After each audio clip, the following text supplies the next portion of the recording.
Ito po nakakagalit mga kababayan. Meron pong report na inilabas ng Abante na nagsasabi, sa pagkakaunawa ko, nagsasabi na may kinalaman or may tila kinalaman si Robin Padilla or alam ni Robin Padilla yung nangyaring gulo or mangyayaring gulo nung May 13 mga kababayan. So babasahin ko po sa inyo yung report ng Abante at kayo po ang mag-analyze, no? Kasi sa pagkakaunawa ko po dun sa report ng Abante, parang sinasabi nila na alam ni Robin Padilla yung mangyayaring putukan or gulo doon sa Senado. No? So babasahin ko po. At kung ito po ay mapapatunayan, nakakagalit po ito. Dahil bakit sila gumawa ng ganoon? Babasahin ko po sa inyo yung report ng Abante at ating pong pag-usapan. Ito po yung title ng report. Sabi, Robin Padilla binusalan mga staff sa Senate putukan. Nagpapirma umano si Senador Robin Padilla ng non-disclosure agreement sa kanyang mga staff upang hindi nila maikwento ang mga pangyayari sa putukan sa Senado noong gabi ng Mayo 13 at ang pagsama ng senador sa pagtakas ni Senador Ronald Bato de la Rosa. Ayon sa mga nakalap ng source ng online news politiko at Bilyonaryo News Channel, isang nagngangalang Jean Alia Robles ang nakasama umano ni Padilla at De La Rosa sa paglabas ng Senado noong alas 2:30 ng madaling araw ng Mayo 14. Si Robles ay dating nagsilbi sa Armed Forces of the Philippines at naging Foreign Service Officer Class 4 ng Department of Foreign Affairs noong Enero 2019 sa panahon ni dating Pangulong Rodrigo Duterte. Sinabi ng source na ang NDA ay pinapirma sa mga staff noong Mayo 14 matapos ang nangyaring putukan sa Senado. Napag-alaman pa na bago ang insidente, inutusan umano ni Padilla ang kanyang mga staff na haputin ang mga mahahabang baril papasok sa Senado. Saan kaya nanggaling ang mga baril na yon, mga kababayan? Sasakyan umano ni Padilla ang ginamit kaya walang kahirap-hirap na nakapasok ito sa parking area ng mga senador at mula doon ay diniskarga ang mga mahabang armas. Kinahapunan ay maagang pinauwi umano ng Chief of Staff ni Padilla ang kanilang finance officer pero bago ito umalis ay hiningan ng petty cash para pambili ng first aid kit dahil sa magkakaputukan later. Quote and quote. May nakapagsabi naman umano sa mga staff na mababaliwala ang NDA kapag inimbestigahan na ng Department of Justice ang mga staff ni Padilla. Nakarating din ang impormasyon na noong Miyerkules, nagpahanap ng abogado si Padilla dahil inaasahan niyang iimbestigahan siya at ang kanyang mga staff ng DOJ dahil sa insidente ng putukan at pagtakas ni De La Rosa, lalo pat kitang-kita sa video na kasama niya ang senador at isang babaeng natukoy na si Robles. Nakipag-ugnayan ng Abante sa opisina ni Padilla pero tumanggi itong magbigay ng komento. So mga kababayan, sa pagkakaunawa ko po sa balitang iyan ng Abante, sinasabi na alam ni Robin Padilla yung mangyayaring gulo or putukan sa Senado noong May 13. At nakita naman sa CCTV na siya yung kasama ni Bato de la Rosa na lumabas ng Senado nung nakatakas si Bato.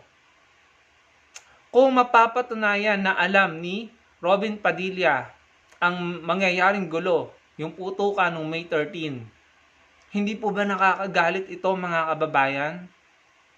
Nakakagalit ito dahil may alam siyang mangyayaring gulo, hindi niya pinagbigay alam sa mga otoridad. Kaso, base po dun sa binasa natin, tila sila po yung may pakana nung mangyayaring gulo. Di umano'y may mga ipinasok na mahabang armas at ginamit ang sasakyan ni Robin Padilla. So, if that's the case, kung totoo yan, di sila yung nagplano at gumawa ng gulo. Nagplano at nag-execute ng gulo. Ang masakit nito, ang pinalabas sa publiko ng mga senador na natira doon, yung majority senators, yan, sila Amy Marcos, sila Pia Cayetano, yung kung makaati sila, akala mo biktima sila. Kung totoo pala na may kinalaman si Robin Padilla dito, kasamahan nila ang may pakana. Hindi po ba mga kababayan? Pero ang pinalabas sa publiko ng mga DDS at ng mga vloggers nila, ng mga troll nila, ay may alam ang minority senators dahil nauna daw umuwi ang mga ito. Tignan mong kawalang hiyaan ng mga yan, mga kababayan. Kung sino pa yung mga inosente at walang kaalam-alam, sila pa yung napagbintangan at pinasama sa publiko. Sila pa yung nagmukhang masama at kontrabida sa publiko.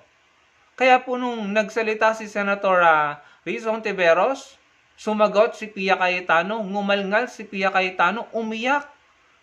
At nagmukha na naman pong kontrabida si Senator Rizon Tiveros sa mata ng mga DDS.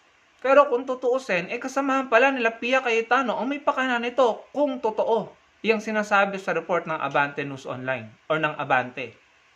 Tignan nyo mga kababayan, kung totoo yan, napakawalang hiya nila. Dahil ang pinalabas nilang may alam sa mangyayari ay yung minority senators, but in reality, if that's true, yung report ng Abante, kasamahan pala ng majority senators ang may alam dito. Tapos, kanya-kanya silang pa-victim sa kanilang mga live. And then, nagsikainan after nung gulo. Tapos, nagngitian na sa mga photo op. Kaya po, ako walang tiwala dyan sa majority senators na yan. May pahampas-hampas pa si Cayetano ng lamesa. May pasigaw-sigaw pa. Bakit hindi mo sigawan, tanungin, at busisiin itong report na ito? Itanong mo kay Robin Padilla kung anong kinalaman niya sa nangyaring gulo. Si Pia Cayetano, iyak ka ng iyak. Bakit hindi ka magalit? Bakit hindi mo tanungin kung may kinalaman yung kasamahan niyo na si Robin Padilla sa nangyaring gulong ito?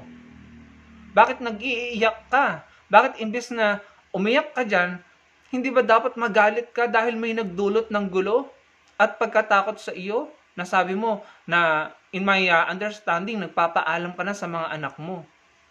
Bakit hindi nyo pa imbestigahan nang malaman nyo kung sino may pakana dito? Lahat kayo nag-iiyakan lang na para bang gusto nyo lang magpaawa, hindi nyo naman inaalam ang totoo. Bakit? Natatakot kayo na malaman nyo na kasamahan nyo rin ang may pakana nito? After palabasin ng mga vloggers nyo, na mga vloggers na sumusuporta sa inyo, ng mga troll na sumusuporta sa inyo, na ang pinalabas na masama at may kinalaman ay yung minority senators?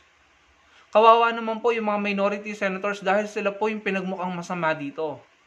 Kung totoo na may kinalaman or alam ni Robin Padilla yung mangyayaring gulo na yan, at kung totoo, no, sa pagkakaunawa ko, parang sila yung sinasabi, si Robin Padilla ang in my understanding, sa report na yan ng Abante, tila sinasabi na si Robin Padilla di umano ang may alam, ang nagplano at may kagagawa ng gulong iyan sa Senado. Yun po yung pagkakaunawa ko dyan.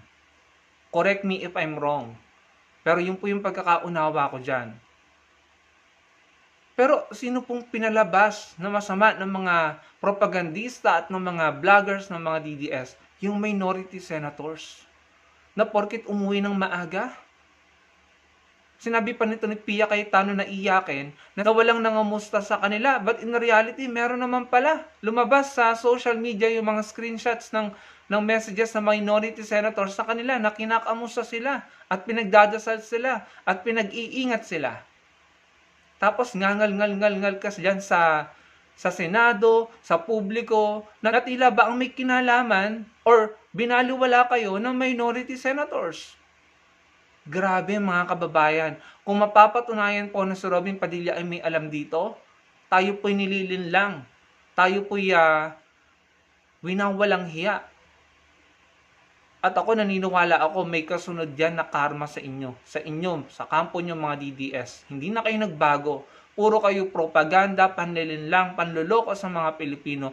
Ang dumi-dumi nyong maglaro. Hintayin nyo, may karma yan. Mga kababayan, basahin niyo po ang report ulit ng Abante, yung binasa ko sa inyo. Sa pagkakaunawa ko po, sinasabi di umano may kinalaman or may alam si Robin Padilla sa nangyaring gulo noong May 13. Hindi pa man ito nangyayari. Sa pagkakaunawa ko sa report na yon, ay di umano'y alam na ni Robin Padilla ang mangyayaring gulo. Ano yung mahabang armas? Ano yung ginamit yung sasakyan niya? Ano yung nakita siya sa CCTV kasama si Bato na lumabas sa Senado? Ang panawagan po natin kay President Marcos Jr., huwag nyo namang hayaan na mangyari ito sa pamamahala mo, sa admin mo. Dahil kung kaya nilang gumawa ng ganyang gulo, mag-stage ng ganyang putukan, ano pa yung kaya nilang gawin?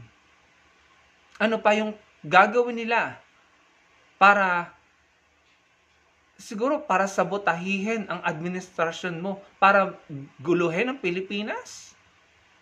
Yun po yung naiisip ko, mga kababayan. Kagaya nito ni Harold Respicio na Vice Mayor sa Isabela. Ewan ko kung nagtatrabaho pa yan. Pero laging nasa rally, laging sigaw ng sigaw, na tila hinihikayat ang mga supporter nila na magbuwis ng buhay. Yun po yung naririnig natin na binibitawan niyang mga salita. Kaya itong NBI ngayon, naghahanda na ng mga kaso laban sa kanya. Mga kaso na in my understanding may kinalaman sa rebellion, sedition. Kasi yung mga binibitawan niyang salita, delikado po. Parang hindi siya mayor, parang hindi siya opisyal ng gobyerno. And parang most of the time, nakikita na lang natin siyang nagrarally at sumisigaw ng mga delikadong salita sa rally nila. Sana mapanagot yan ng NBI at ng DOJ. At sana maimbestigahan ang report na ito ng Abante. Sana ito ay maimbestigahan at nang malaman natin ang totoo. Dahil kung may kinalaman nga or alam ni Robin Padilla ang mangyayaring gulo noong May 13 at kung mapapatunayan na siya ay accomplished para makatakas si Bato de la Rosa, ay yan po isang malaking katrayduran sa mga Pilipino. Yan po isang malaking pangwawalang hiya sa mga Pilipino dahil sila pala mismo nag-stage ng gulo. Grabe, putukan yun, hindi yun biro. Maaaring makamatay iyon. Tapos ang pagbibintangan NBI, ang mga minority senators, at palalabasin nyo na kayo ang mga biktima. Magdadabog pa si Alan Peter Cayetano, ngangal-ngal pa ang iyakin na si Pia Cayetano. Bakit hindi kayo magalit doon sa kasamahan nyo? Ayan ang report, busisiin nyo, itanong nyo. Tanungin nyo siya ng tanungin, anong kinalaman niya? Dahil kung totoo yan, di siya pala yung nagdulot ng pagkatakot nyo. Siya pala yung naging dahilan kung bakit kayo nangatog. Kung totoong nangatog kayo. Yung mga sinasabi ni Amy Marcos na kung ano-ano sa live niya. Kung totoo na si Robin Padilla ay may kinalaman at alam niya yung nangyaring gulo noong May 13 or mangyayaring gulo noong May 13, di siya pala yung reason ng lahat ng pagkatakot nyo. Tinakot nyo rin ang mga Pilipino. Grabe, puro na lamang gulo, drama, at patawa ang dulot nyo diyan sa Senado simula nung naupo bilang Senate President si Alan Peter Cayetano. Nakakadiri, nakakasuka ang lagim ng nangyayari sa Pilipinas dahil sa inyo. Sana kung totoo na may mga kinalaman kayo dyan at mga palabas nyo ito, makarma sana kayo pare-pareho. Sana pare-pareho kayong hindi manalo sa 2028. Grabe, hindi kayo nakakatulong sa Pilipinas. Nakakadagdag kayo sa gulo. Yun lamang. Salamat po sa panonood.